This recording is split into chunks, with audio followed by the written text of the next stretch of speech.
we can talk to our own inner critic like that, we can become our own best friend, our own cheerleader, that person who wants us to succeed and lets us try. Welcome to She Coaches Coaches, the podcast where we have thoughtful, honest conversations about what it really takes to build a thriving coaching business. I'm your host, Candy Motzek, and before building my business, I spent years as a senior corporate leader. Now, today, I work with coaches who are smart, well-trained, and deeply capable, and who want clarity about how to grow in a way that feels aligned and financially sustainable. On this show, I sit down with successful coaches to explore the real decisions behind their success, how they got started, what shifted as they grew, and the mindset and business choices that helped them gain momentum without burning out. Whether you're early in your coaching journey or refining a business you've already built, She Coaches Coaches is here to offer perspective, confidence, and grounded insight to support your next chapter. To learn more about how I work with people, go to my website, stepintosuccessnow.com. And now let's dive in. Hey everyone, welcome back to this episode of She Coaches Coaches. I have a special guest here for you today. Her name is Laura Jane Layton, and she is the driving force behind the Laura Jane Layton Show. It's a podcast that's designed to support women in corporate leadership as they navigate the challenges of career demands, self-doubt, and burnout. With a deep understanding of the pressures that come with high-achieving roles, Laura Jane creates a space where listeners feel seen, understood, and empowered to silence their inner bully. Laura Jane, welcome to the show. I'm so glad you're here. Thank you so much, Candy. I'm excited to be here.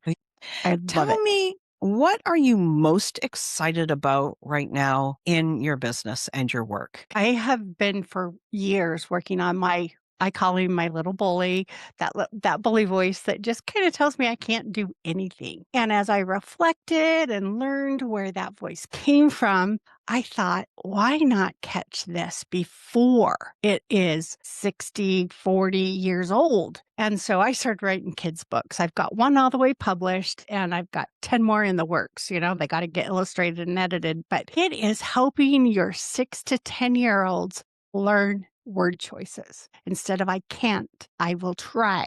Instead of I hate this, I'm learning to accept this. How do we change the words we use at a young age instead of being in our 40s going, that voice, it's like I've got to smile or nobody's going to like me. If nobody likes me, I'm no good. And that rat circling race we go through. And I have worked years and years and years, and I am still working on it's wordplay to me. How do I change this where I feel more empowered? The first one I ever used was changing the word sorry. I quit. Like I used to say it to the wall. I'd bump into the wall and go, oh, sorry. Wait, I was so ashamed of being in my own skin that started going, I'd walk into a meeting. Hey, thanks for waiting for me. Or if they had already started, hey, thanks for getting started without me. It just, instead of being shameful. And that's what I want our kids to do. If we can get in and we can teach them before it is so ingrained and 6 feet deep in your head. And so my first one, it's called Sunny Finds a Superpower, is just kind of a general foundation one. And I have others I won't even go into the titles, but each is a character that finds a superpower, and it's all in the types of words they choose. So I'm not afraid, I'm brave kind of thing. So yes, you can tell I'm super excited that my books are out there. So great. I love that you've got 10 books in the work. Like, are they a series or is each just a standalone? They are all a standalone. Each one is a specific time. I just finished one this week that's about ADHD, from a busy mind to a fast mind. And how do we as parents, because I had a ADHD, I still have him, but he's not in my house anymore, but he got kicked out of every daycare, of every school, because we didn't understand it 40-something years ago. And now we understand it, and we can grow and raise our kids in a way that they are productive. And so we as adults are dealing with it. why not share it with our kids and grandkids and neighbors to help it before it gets so ingrained? I love this because with the books, you're working your way out of a role. Like if you're in the corporate environment and you're supporting some of those leaders to rework their self talk, to notice what their emotions are and reinterpret what some of those emotions might be, you might not even be needed, right? Like that would be an amazing thing. It's like anybody, work yourself out of a job. If we don't need us, that means our society's doing great. Ah, wouldn't that be fun? You use the term inner bully. I'm not familiar with the term inner bully. Inner critic, yes. It's the same thing, I just trademarked it. Okay. So it is that same critic. But we always speak to ourselves. So, Johnny in first grade told me I had an ugly smile. And so for the rest of my life, I thought I was ugly. How many times did Johnny say it? Once. How many times did I think it in my head? Over and over and over again. Cover your mouth. Don't smile. Don't do this, because one person thought it was bad. And who was the bully? I was. And so I want to turn my bully into my best friend. How do I change the words? Your smile lights up my day. Who cares if you have crooked teeth? That was when you were a kid and you didn't have teeth in the front.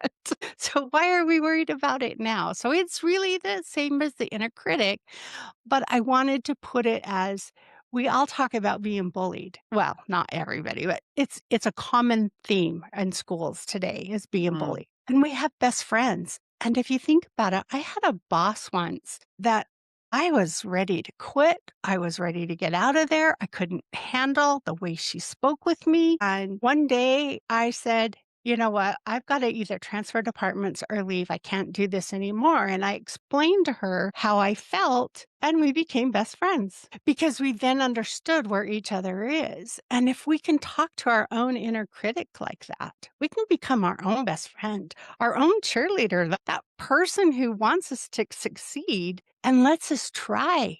Everybody started. There is not one expert in this world that didn't start out as a beginner. So why do I have to feel like I have to go from the starting line to the finish line with no steps in between? And so it's like, okay, I'm going to take the steps. I can take them slow. I can take them fast. I can take the scenic route. I can take the freeway. I can take the HOV lane. It's like, what do you choose? And let's get you there the best way you choose to get there. So this topic is not only is it really prevalent. I mean, like you said, we've all got an inner critic.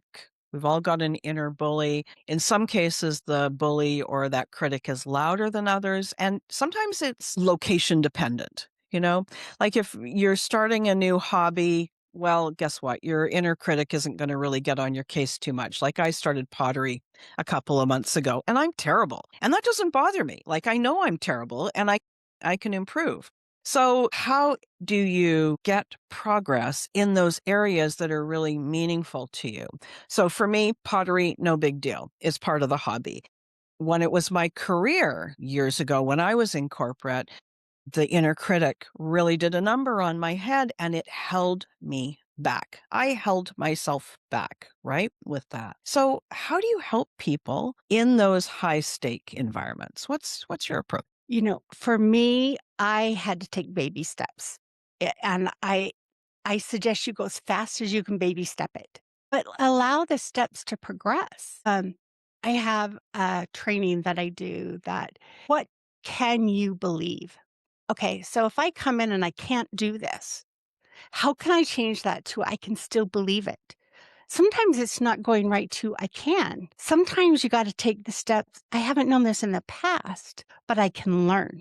I am learning this. And as you start to learn it, I am getting better at this. And as you start getting better, I can do this. So if it takes a progression of steps, do what you feel is honest. And that's how I do it. I've got this whole workbook of sample ideas of how you can baby step it. And we can just take what feels good. And I take this as you think about if most people say I love you. Thanks. You feel real special. Hmm. Well, what if you were the woman that was abused and every time someone just got done beating the crap out of you, they said, but I love you? What does that word mean to that person? So the words I choose may not be the words you choose, but we all have that I'm lovable. And being beat isn't part of lovable. What is that progression? Right. So we pick what doesn't fit right with us. And what is your next believable step? And when you find that, I could honestly say, maybe you can't say I'm beautiful when you look in the mirror, but you go, ooh, I really like my eyes. Or, my skin looks really good today. It's that one step that you can believe. And once you believe that and you're comfortable with it and confident with it, take another one. And that is how I have been successful at my journey. I Mm. still go backwards. I still Yeah. have those days, but it helps. I love the tiny step approach, and so much of it is the gaining the awareness, listening to that inner voice. And I really like that you sort of have this, I'll call it a glossary. It's probably not exactly, but a glossary of, if you're here, here's some things that you could consider as a new belief to adopt. So when your folks that you work with or that you're leading, they are aware of this thought pattern that's not helpful. You suggest that there's a tiny step to help them move forward. Is there a measurement or something that they see that you use as it's sort of like that's the spark for the next tiny step? Does that work? I always say, let's build our own measuring stick because so many of us are using that measuring stick our parents gave us or our really important neighbor gave us. It's like, this is what is successful. This is what is good. And so we kind of follow that. And my measuring stick has changed over and over and over again Right. because I reflect on what I need now. And when I'm comfortable with those, then I add to it and my measuring stick changes. I felt like I was my authentic self 5, 6 years ago. I'm not that same person. Does that mean I wasn't authentic? No, it means I've grown. It means I've changed. It means life is evolving. And I think when we all give ourselves that grace to allow our own personal and re- evolution of from where we started to where we're going to be, that empowers you. And so when you feel like, oh, this is true, then you move on. And it's that self feeling and you'll hear it. I was going to say you'll see it, but you'll hear it in the words people choose. If someone's always saying, oh, I'm not sure if I can do that, or, oh, I think I can do that, or, you know what? I can look that up. I'm sure I could figure it out. It's a progression. And as we learn and we get more confident, our words change because you are more confident. And you just start pushing on those words a little bit sooner. Like, I want to get to the point where I can figure this out, not that I can't do it. Are you recommending that people use journals or how are they practicing their awareness and their growth? I love the self reflection and journaling at night's great, but journaling in the moment is so powerful. Right after you've experienced that trigger, okay, I just walked out of that meeting and I am red hot angry. I am going to sit down and figure out what was that trigger. I went in fine. And I go, okay, what was it that triggered me? And figure out, okay, that's where I started getting redder, more angry. Okay, Yeah. back it up. What was that initial trigger? And I used to do this with my kids, they come home from school, the one that had ADHD and got kicked out of everything. Let's walk this backwards. Where did this start? How? Okay, you were already in it at that time. You could have made a change here, but how far back can we remember when it was we still felt in control? Now, how do we avoid that getting out of control? And it's just figuring it out. And I might not know until I'm red hot one day. A couple weeks later, ooh, I'm just getting really hot, and you finally go, ooh, I caught it before I got angry. And it is that journaling, that self-awareness, the sooner from the trigger when you notice it, that you can start writing it down. Allow yourself then to write how that boundary we set. How am I going to prevent this next time? What can I do? And start coming out with your response plan. Because when we respond, we're in power. And when we react, we have lost control. I love this, the idea especially of the personal responsibility. And not from a, be the responsible one sort of role, but that really watching your own emotions, your own reactions, And also, like, the example that you gave was somebody who had become angry during a meeting, but you could also do the journaling on where it went well. Oh, I'm feeling so great coming out of that. What was the thought that I chose? What was my approach to how I shifted and really developed that feeling of confidence or satisfaction or fulfillment, whatever that feeling is for you. I agree, going down the what went right and how do I Yeah. recreate it is so powerful. And our brains have this mechanism from umpteen million years ago that watched for danger. And so our minds automatically clash and clamp onto that danger. How do I avoid danger? And so that comes more naturally as a first step. But absolutely, if you go, oh man, I left that meeting feeling great. How did I do that? And Yeah. come out, it's like, "Ooh, I can recreate that." And also kind of marinating in the success of it, right? Mhm. And then that sort of begets more of that kind of powerful feeling. So when you recommend people are journaling, is this hand, paper, and pen journaling? Well, there's some thoughts out there that it's okay to use your notes app or whatever on your phone, but what are your thoughts on it? I will tell you, I asked my doctor once, "What is the best diet I should follow?" And his response was, "The one that you will do." So, as much as all the statistics out there say handwriting is better, it isn't better if you're not going to do it. Right. So, I go with the, "Which one will you do?" And if you can do it handwritten, there are statistics that says it's more power. I have this image that in your car, in your kitchen, in your office, you have various journals sort of all over the place. So you've got something quick to grab and just make those notes. Is that true? I don't For know. me, Just had this idea. You can I see that I'm a journaler, right? I keep one in my purse, and it's usually with me. Oh, if you are someone I keep Tylenol everywhere because when I'm in a headache, I don't wanna go find it. I probably should just put it in my purse like my journal. But but my journal does go with me everywhere, and I do use it for that. Now, if I happen to leave my purse behind, I have voice notes. Write about this when you get home because sometimes I'll forget before I get there. So voice notes are good, but it's not the replacement, it's the reminder. But Yeah. I'm not saying any of them are wrong. I'm just saying which one works best for me. Yeah, and I like the voice notes as well. It's a different way of processing, and then the handwriting slows the brain down so that you can actually think about it, right? These days we're all so busy, we're jumping from this thing to the next, and anything that allows us that little bit of a time gap, that pause can make such a difference. I love that. To me, pauses are one of the most valuable things you can give to yourself. 2, 3 deep breaths in any one circumstances, allow yourself the transition.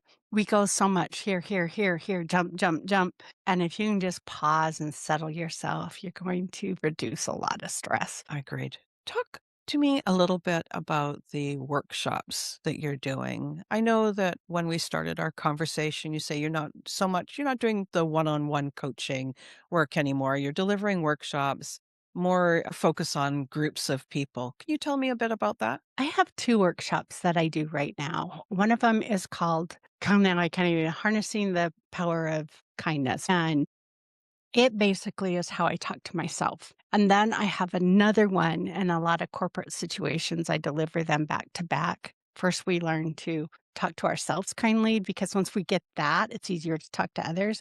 And my customer service one is how do I be more thoughtful and caring in my customer service? Um, I things like when a customer calls and starts yelling and yelling, and I can't believe you guys did this. And it's like so many people say, I'm so sorry. But what if we change that to say, my gosh, thank you so much for bringing that to our attention. I think we'll be able to do something about this and let me get it to the right people. How much more powerful does that mean? I just heard what you said, then, oh, I'm so sorry, but oh, let me get it to somebody that can help you. It just changes, and when we can talk to ourselves like that first, it's so much more powerful. Customer service, how we talk to others, and self-kindness, how we talk to ourselves, and they're both about 2 hours each, and they're both in groups of I don't like to do more than 20 because it just it out and you don't get as much honest, robust conversation. So the smaller, like 3, 4, 5 people, you get solid conversations about what's going well, how they talk to themselves, how can we restructure it? And then as you go into the customer service, what are common complaints that you hear? How can we respond to that with more respect? Not just, oh, I'm so sorry we did something bad, but yeah, let's get that fixed. There's something about the workshop environment that it really does a great job of building that trusting space between the participants. And that's something that it's kind of like the bonus, right? Like you arrive, you deliver, they have a great experience, but then what's left is the things they learn, but also hopefully a deeper relationship between the people that were in the room. You almost always those people understand each other better when they walk out, and it's quite surprising because sometimes they're not always people that got along coming in. Not dissimilar to your story of the person that you used to report to, that when you spoke to Mhm. them, it transformed the relationship. Can you believe we hold it in so much? Yeah. Because it might hurt their feelings, but when you can respectively communicate about things instead of, "You're bad," it's, "This is how I take it when this happens. It's my responsibility how I respond," right? You can Mhm. deliver it however you want. It is a kindness to communicate well with the other person because they don't know. They don't know what's going on in your head. And if you can find that common ground, it could really make a difference. Yeah, and it's funny, I call it sometimes like the eye of the storm. Crap is happening all around you, all directions, but you stay maintained and calm. It's like trees are down, stuff's happening, but I'm okay. I'm not reacting. I'm not flying around. And when you can gain that, I'm still in and out of the storm. But when I find that calm spot and crap's happening, I have to say, impressed with myself. Should be, yes. I got through that. Now, sometimes the next day is exhausted. Like, oh, that was tiring just looking at everything going on. But I maintained, and that is I just love that feeling. No, it's only happened a good handful of times, but it's getting more often. It's another place to be really proud of the growth that you've done, right? And practice and just practicing the message that you're sharing with people and being a real great role model as well. Laura Jane, I love this topic. It has been such a pleasure speaking to you, and I'm glad we had a chance to meet. Can you tell people how they can find out more about you? Absolutely. I have a website called The Laura Jane Layton Show.